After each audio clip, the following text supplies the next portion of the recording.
hubungan kita dengan pasangan kita itu adalah belahan yang tidak terpisahkan.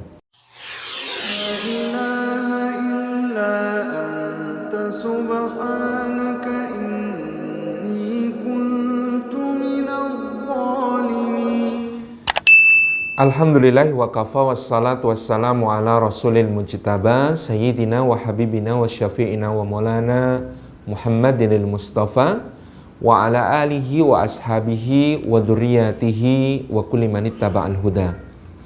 Asyhadu an la ilaha illallah wahdahu la syarikalah wa asyhadu anna Muhammadan abduhu wa rasuluhu la nabiyya wa la rasula ba'dah. Assalamualaikum warahmatullahi wabarakatuh. Rekan-rekan yang disayang oleh Allah Subhanahu wa taala, puji syukur kehadirat Allah atas limpahan karunia-Nya. Pada kesempatan pagi hari ini Allah menghimpun kita semua dalam kajian majelis ilmu. Mudah-mudahan Allah Subhanahu wa taala menganugerahkan untuk kita semua seluruh keutamaan bermajelis ilmu, sejak langkah-langkahnya yang memudahkan kita ke surga, juga duduknya yang dicurah-curahi rahmat Allah, dinaungi sayap-sayap malaikat, diturunkan sakinah ke dalam hati kita, dan disebut-sebut nama kita semua dengan bangga pada makhluk-makhluk mulia yang ada di sisinya.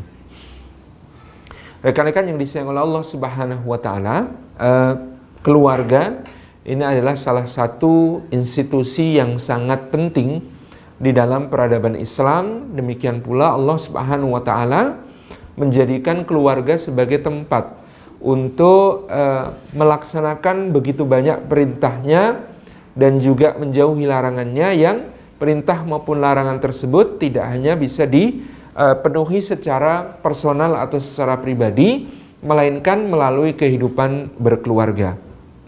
Rekan-rekan yang disayang oleh Allah Subhanahu wa taala, maka dengan demikian keluarga memiliki peran dan fungsi yang strategis di dalam agama kita, agama Islam, untuk menegakkan nilai-nilainya kepada individu-individu yang ada di dalam keluarga.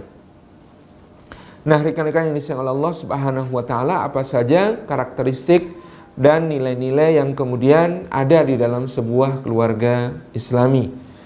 Kalau kita mengacu kepada ayat Allah Subhanahu wa taala tentang pernikahan, maka ada karakter yang Allah Subhanahu wa taala sebutkan di dalam misalnya surah Ar-Rum ayat ke-21 ketika dia berfirman, a'udzubillahi minasyaitonirrajim,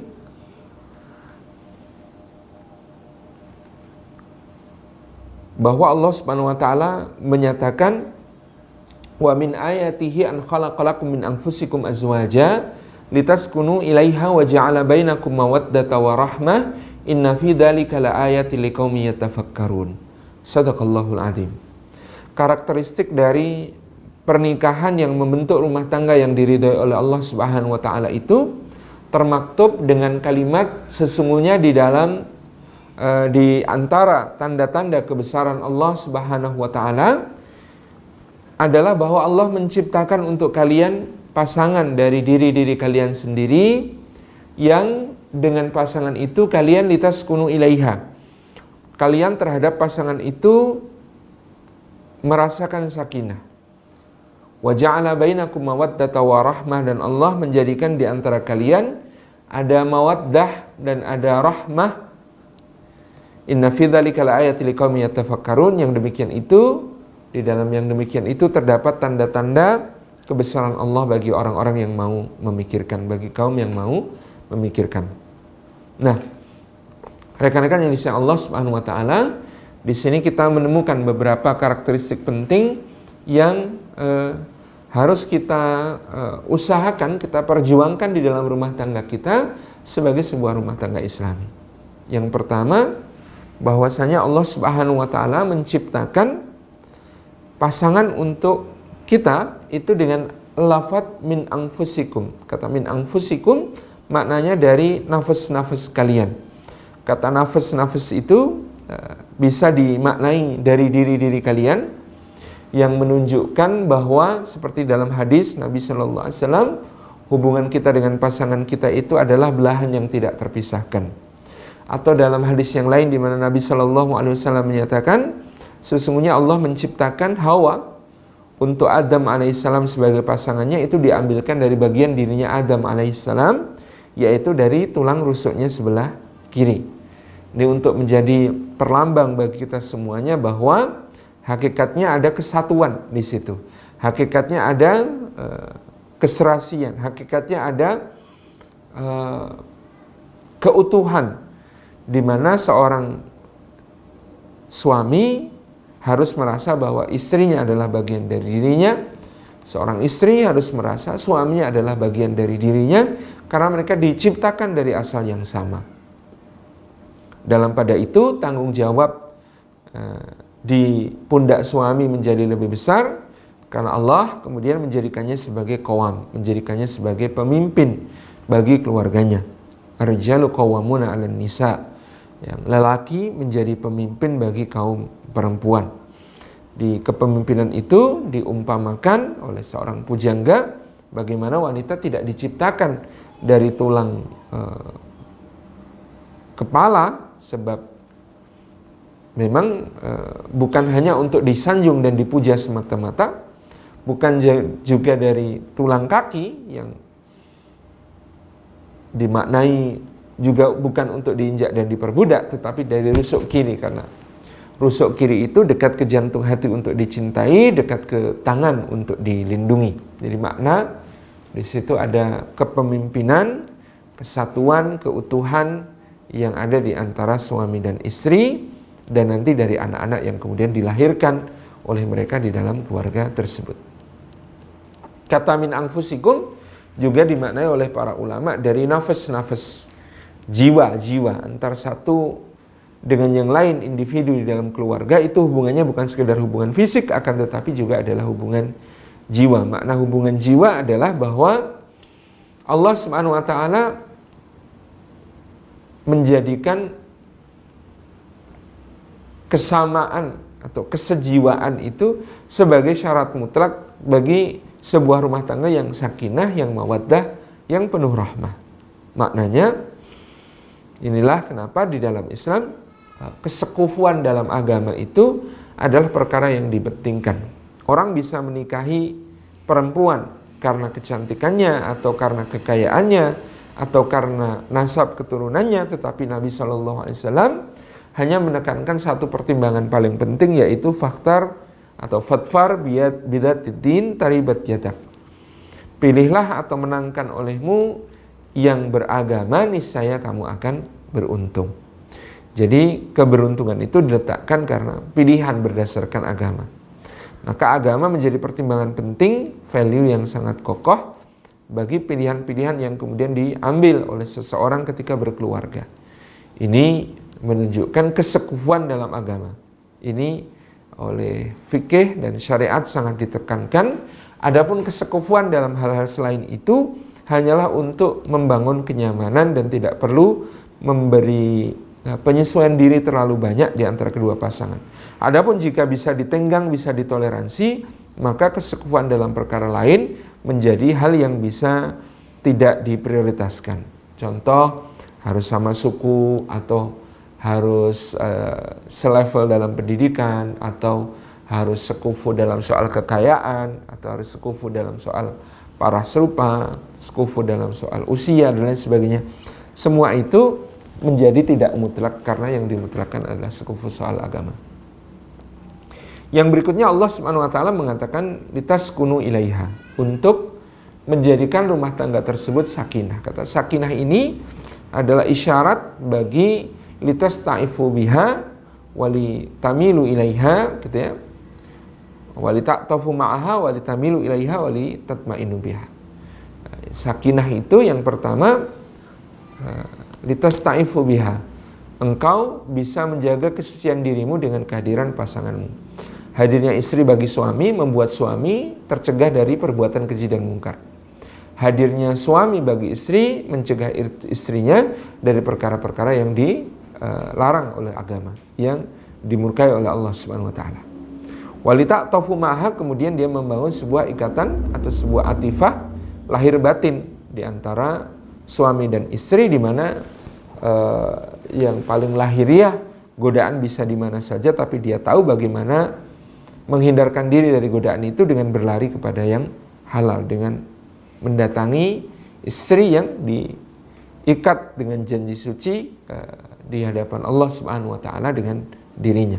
Seperti yang kemudian dicontohkan Nabi Shallallahu Alaihi Wasallam pada suatu hari keluar dari rumah Sayyidah Zainab Ummul Mukminin ke Masjid Nabawi dalam keadaan rambut beliau masih basah oleh air mandi jinabah, kemudian berkata, jika salah seorang di antara kalian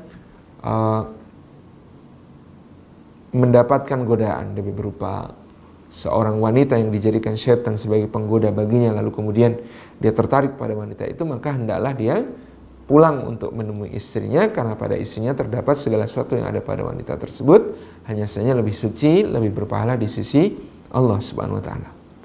Kemudian yang asasi di ta'atuf ma'ah itu membangun ikatan seperti dalam kalimat tauhid ada an-nafyu wal isbat.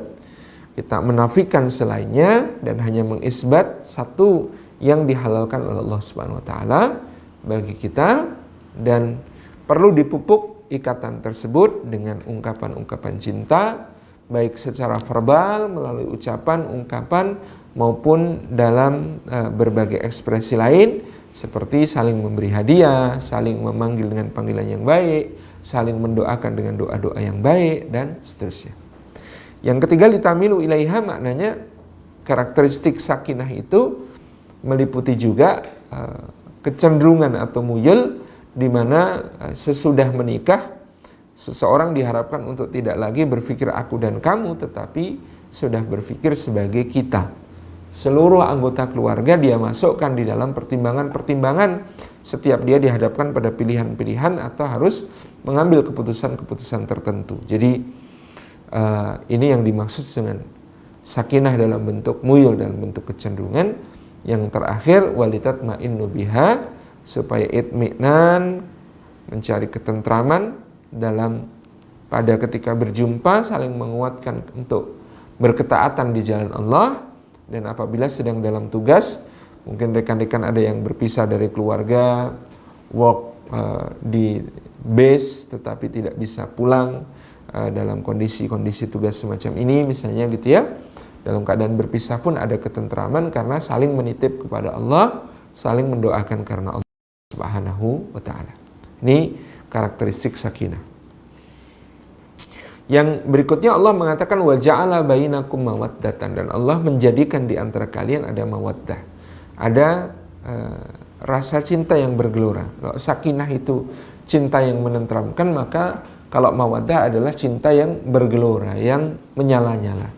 Di mana ini yang membangun semangat masing-masing untuk kemudian berkiprah, untuk berkontribusi, untuk berprestasi di bidangnya masing-masing dan menjadikan keluarga sebagai motivasi yang menguatkan, gitu ya. Itu mawaddah, dan mawaddah ini memang perlu keterampilan, bagaimana caranya saling memahami di dalam berkomunikasi, bagaimana caranya saling menyemangati, bagaimana cara menghadapi persoalan-persoalan besar bersama, bagaimana menguatkan suami ketika sedang ada dalam masalah, bagaimana menguatkan istri ketika juga sedang ada dalam masalah dengan cara yang berbeda, pendekatan yang berbeda satu sama lain, karena berbeda memang kejiwaan antara seorang laki-laki dengan seorang perempuan. Walaisa dzakaru kal unsa, demikian juga fisiologinya, hormon-hormon yang bekerja padanya, gitu ya, metabolisme tubuhnya laki-laki dan perempuan tidak sama,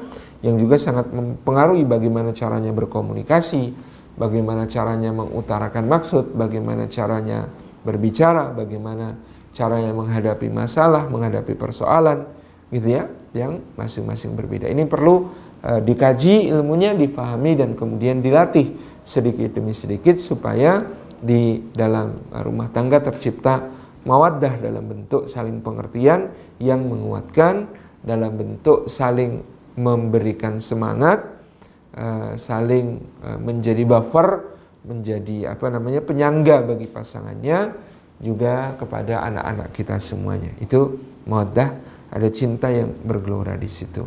Jadi yang terakhir di dalam ayat ini adalah warahmah, Dan Allah menjadikan di antara kalian terdapat rahmat. Rahmat ini juga cinta dalam bentuk cinta ketulusan, hanya memberi, tak harap kembali bagi sang surya menyinari dunia. Mungkin ungkapannya seperti itu. Rahmah itu yang kita perjuangkan dalam rumah tangga, menjadi orang yang mudah untuk memahami meskipun belum dijelaskan, mudah untuk memaafkan meskipun belum diminta, gitu ya, mudah untuk memudahkan urusan pasangannya maupun anak-anaknya yang dilandasi oleh rasa kasih sayang yang tulus karena Allah Subhanahu wa ta'ala. Rahmah juga berarti bagaimana kemudian di dalam rumah tangga disusun satu tata pergaulan dan kehidupan yang penuh kasih sayang dalam rangka mengabdi kepada Allah Subhanahu wa ta'ala yang maha penyayang. Jadi ada karakteristik kesejiwaan tadi, min anfusikum, ada karakteristik sakinah, litaskunu ilaiha, ada karakteristik mawaddah, cinta yang bergelora. Kalau Nabi SAW dan ibunda kita Aisyah menjadi contoh, gitu ya, bisa suami istri membangun hubungan yang sangat dinamis dengan berbagai macam aktivitas kemesraan yang menguatkan, bisa berlomba lari bersama, bisa menonton pertunjukan berdua, saling menempel pipi, duduk di atas pangkuan, gitu ya, bisa makan dan minum dalam pemaknaan yang mengasyikkan, seperti Rasulullah meletakkan bibirnya pada bekas bibir ibunda kita Aisyah radhiyallahu anha, gitu ya, sampai pada aktivitas-aktivitas yang sangat pribadi sifatnya, dibangun sebuah keharmonisan dalam bentuk mawaddah. Yang berikutnya adalah rahmah, bagaimana kemudian saling mencintai itu diasah sedemikian rupa sampai menjadi sebuah ketulusan, sampai membuat kita bisa bicara tanpa kata, saling mengerti tanpa bicara, sekaligus juga kita bisa memahami sebelum dijelaskan, memaafkan sebelum diminta, gitu ya. Ini menjadi karakteristik zahir dari sebuah keluarga muslim. Nah, bagaimana nilai-nilai yang dibangun di dalam rumah tangga muslim tersebut? Allah Subhanahu wa ta'ala mengikatnya dengan kata barokah. Maka dari itu, seorang yang menikah itu disunahkan bagi kawan-kawannya, kaum kerabatnya, keluarganya, untuk mendoakan keberkahan bagi mempelai. Jadi doa selain berkah ini menjadi tidak dianjurkan, sebab doa dengan berkah telah menjadi kebaikan yang meliputi segala sesuatu yang bisa diharapkan dari kehidupan pernikahan mereka. Maknanya ketika misalnya kita kaji, ada hadis dari Uqail bin Abi Thalib ketika beliau menikah, orang-orang mendoakan birrofa'i wal banin, semoga bahagia dan banyak anak. Akan tetapi beliau kemudian mengatakan, jangan didoakan seperti itu, karena Rasulullah telah mengajarkan untuk kita doa yang lebih baik. Doa yang lebih baik itu adalah barakallahu lak wa baraka alaik wa jama'a bainakuma fil khair. Tabarakallahu lakuma wa baraka alaikuma wa jama'a bainakuma fil khair. Ini adalah doa yang sempurna karena meliputi seluruh kebaikan. Kalau cuma birrafa'i wal banin, semoga bahagia dan banyak anak, bahagia itu belum menjadi ukuran kebaikan paripurna kita. Ada orang yang berbahagia tetapi justru berada di jalan yang salah. Ada orang yang berbahagia tapi justru kemudian dia jatuh ke dalam perkara-perkara yang dimurkai oleh Allah Subhanahu wa ta'ala. Maka kebahagiaan itu harus diikat dengan berkah, karena berkah itulah yang kemudian bisa menjadikan kebahagiaan kita bernilai, semakin mendekatkan kita kepada Allah. Dalam doa itu misalnya dikatakan barakallahu lak, semoga Allah memberkahi untukmu, yaitu doa kebaikan untukmu dalam perkara-perkara yang baik. Doa kebaikan dalam kelapangan, doa kebaikan untuk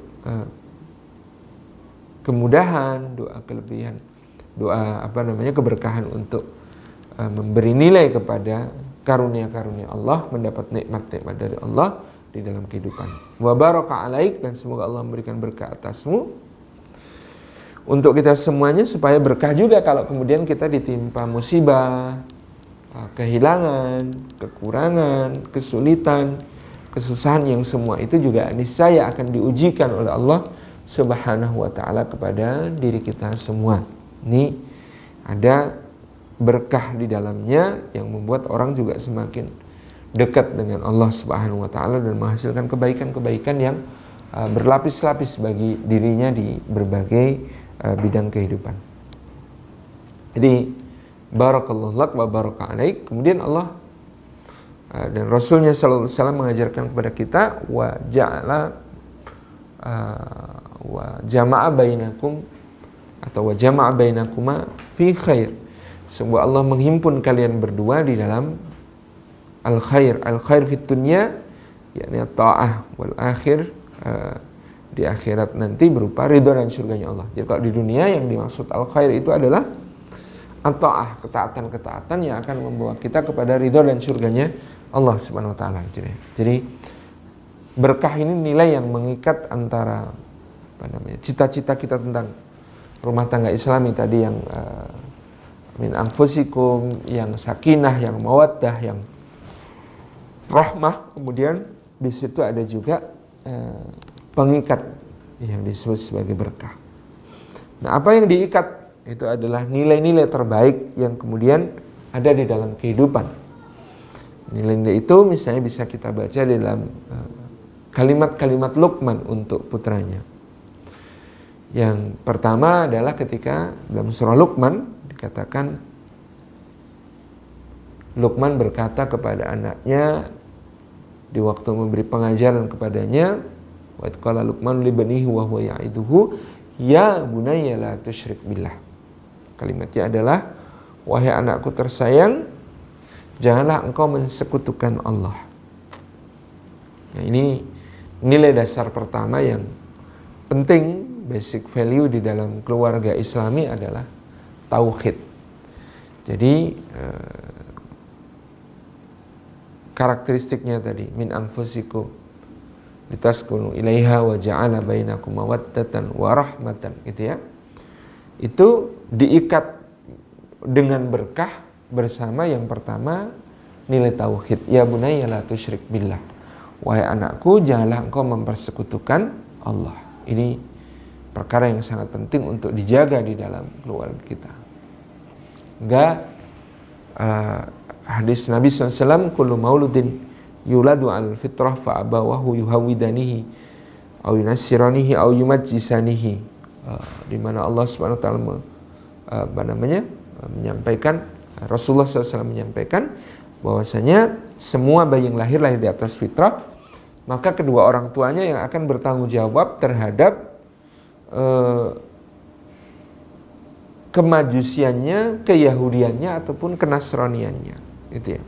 Itu menjadi tanggung jawab orang tua yang luar biasa. Jadi nilai tauhid ini nilai dasar terpenting di dalam keluarga yang kemudian dia adalah keluarga Islami. Dengan tauhid itu ditanamkan bahkan sejak kecil, di mana ada seorang sahabat berkata, ra'aitu Rasulullah sallallahu alaihi wasallam adzana fi udhuni al-Hasan wal Husain.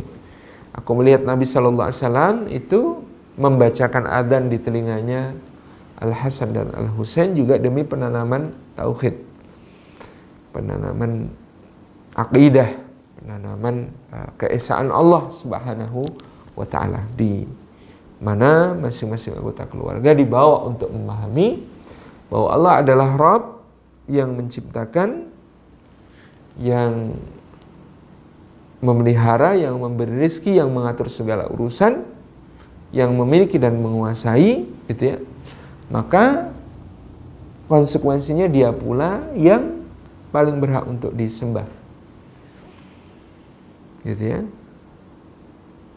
Itulah Allah Subhanahu wa taala. Dalam kalimat yang ringkas disebutkan, kita kutip dari Al-Quran yang mengutip Nabi Isa alaihissalam, wa annallaha rabbi wa rabbukum fa'buduhu hadza siratun mustaqim. Bahwasanya Allah Subhanahu wa taala itu Rabbku dan Rabb kalian, sembahlah dia semata, inilah jalan yang lurus gitu ya. Jadi basic value pertama yang ditegakkan oleh seorang kepala keluarga, dalam hal ini ayah atau suami, terhadap keluarganya adalah nilai-nilai tauhid yang mesti senantiasa diungkapkan. Dengan tadi disebutkan, ya bunayya la tusyrik billah, wahai anakku jangan mempersekutukan Allah, inna syirka la dzulmun adzim, sebab mempersekutukan Allah itu suatu yang besar gitu ya, kedzaliman yang besar di sisi Allah, karena Allah yang menciptakan, memberi rezeki, mengatur segala urusan, tapi kita mungkin justru mengabaikan hak-haknya untuk diibadahi sebagai satu-satunya sesembahan. Jadi ini tauhid seperti yang disampaikan oleh Luqman kepada putranya. Kemudian di surah Luqman juga kemudian dikatakan, wa wasal insana biwalidayhi hamalathu ummuhu wahnan ala wahni wa fisaluhu fi amaini anishkurli wa liwalidayka ilayyal masir. Juga masih rangkaian di ayat yang berikutnya, Allah Subhanahu wa taala menunjukkan bahwa setelah tauhid, yang sangat penting juga untuk ditanamkan adalah pemahaman seorang anak tentang betapa besar hak orang tuanya atas dirinya, bahwa orang tuanya hanya tidak boleh orang tuanya tidak boleh memaksanya untuk mempersekutukan Allah Subhanahu wa taala. Hanya itu larangannya untuk ditaati, sebab keimanan itu kalau ada pada anak sementara orang tuanya belum, maka anak itu diseru oleh Allah, wa in jahadaka ala an tusyrika bima laysa laka bihi ilmun fala tuti'huma wa sahibhuma fid dunya ma'rufa. Jadi jangan taati mereka kalau mengajakmu kepada kemusyrikan, kepada perkara-perkara yang dibenci oleh Allah Subhanahu wa taala, ataupun kemaksiatan-kemaksiatan gitu ya. Tetapi wasahibu ma fid dunya ma'rufa, tetapi dalam bergaul sehari-hari masih wajib untuk memperlakukan mereka dengan cara yang terindah, cara yang terbaik, yang disebut sebagai ma'ruf di dalam hadis ini. Kemudian basic value berikutnya yang kemudian disebutkan oleh surah Luqman adalah muraqabah, atau pangkal dari ketakwaan yang bermula dari rasa diawasi oleh Allah Subhanahu wa taala. Ini harus ditanamkan ke dalam masing-masing individu di tiap keluarga, bahwasanya mereka mengemban tanggung jawab dari Allah untuk beribadah di buminya, dan termasuk tanggung jawab besar mereka itu gitu ya, harus dijaga dengan yang disebut sebagai muraqabah, atau merasa diawasi, dilihat, didengar oleh Allah Subhanahu wa taala di setiap aktivitasnya gitu. Itu yang ditanamkan oleh Luqman misalnya kepada putranya, di mana beliau mengatakan, ya bunayya innaha in takum misqala habatin min khardalin fatakun fi sahratin aw fis samawati aw fil ardi ya'ti bihallah innallaha latiful khabir. Wahai anakku, sekiranya ada seberat biji darah yang tersembunyi dalam batu, atau di langit atau di petala bumi,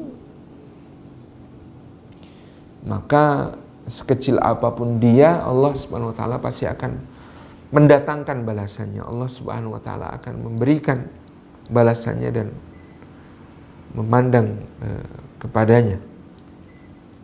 Ini menunjukkan pengajaran yang luar biasa, di mana kita lalu belajar kenapa misalnya anak-anak baru diperintahkan sholat itu usia 7 tahun, muru auladakum bisolati wahum abna'u sab'i sinin, perintahkan anak-anak kalian untuk sholat sedangkan mereka berusia 7 tahun.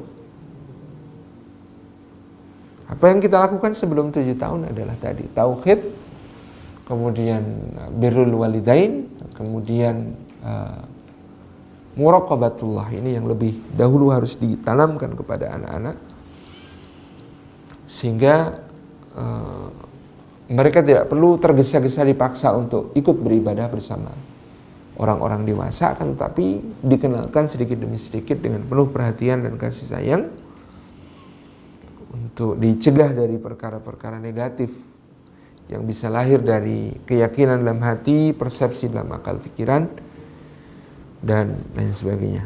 Jadi nilainya adalah muraqabah. Juga agar orang tua tidak mendudukkan dirinya sebagai pembalas amal yang paling baik dari sisi Allah. Jadi bagaimana kemudian kalau menjanjikan hadiah sesuatu kepada anak ini bisa berakibat kurang baik atas prestasinya sekalipun. Tapi kalau di situ kita mampu menjelaskan, nak, ini bukan dari ayah, bukan dari ibu, tetapi dari Allah melalui kami, gitu ya. Ini semuanya bisa menjadi pengingat tentang muraqabah. Jangan sampai kita melampaui Allah Subhanahu wa taala dalam memberikan balasan amal dari anak-anak kita, gitu ya. Dengan misalnya hanya mengatakan kalau berhasil hafal juz 30 nanti kita liburan ke Bali ya, gitu ya.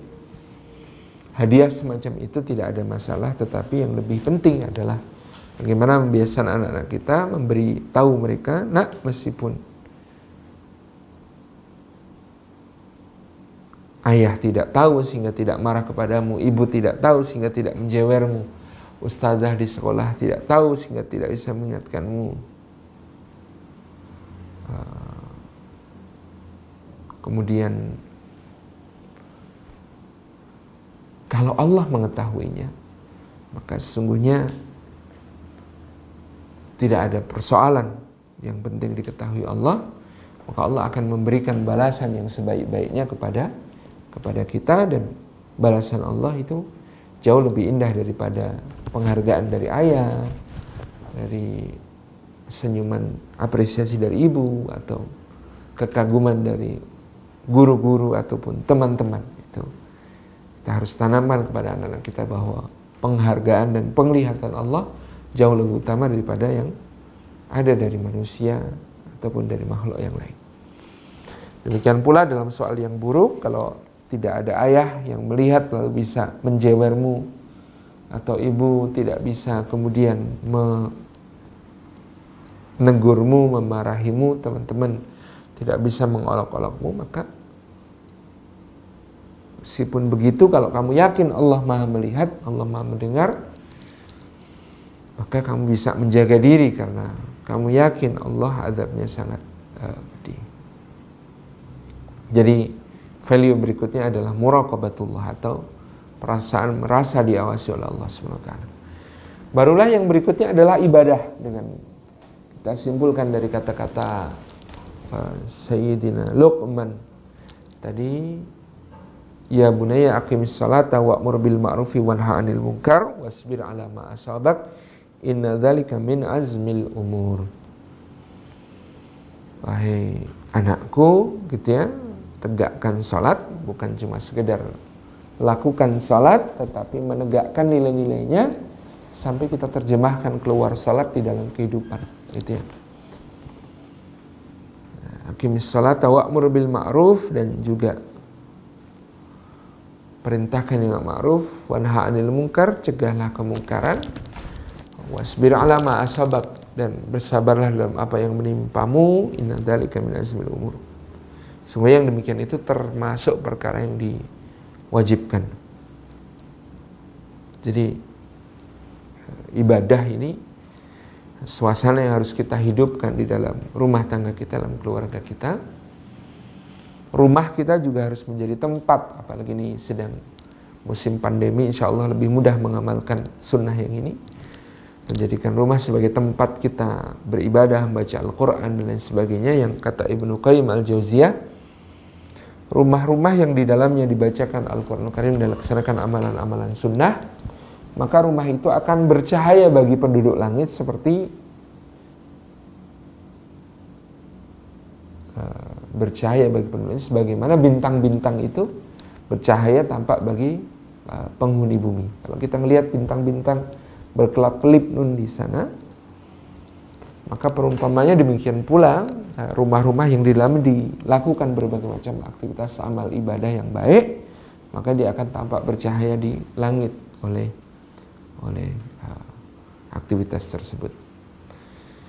Kemudian yang berikutnya adalah perhatian yang besar tentang soal akhlak.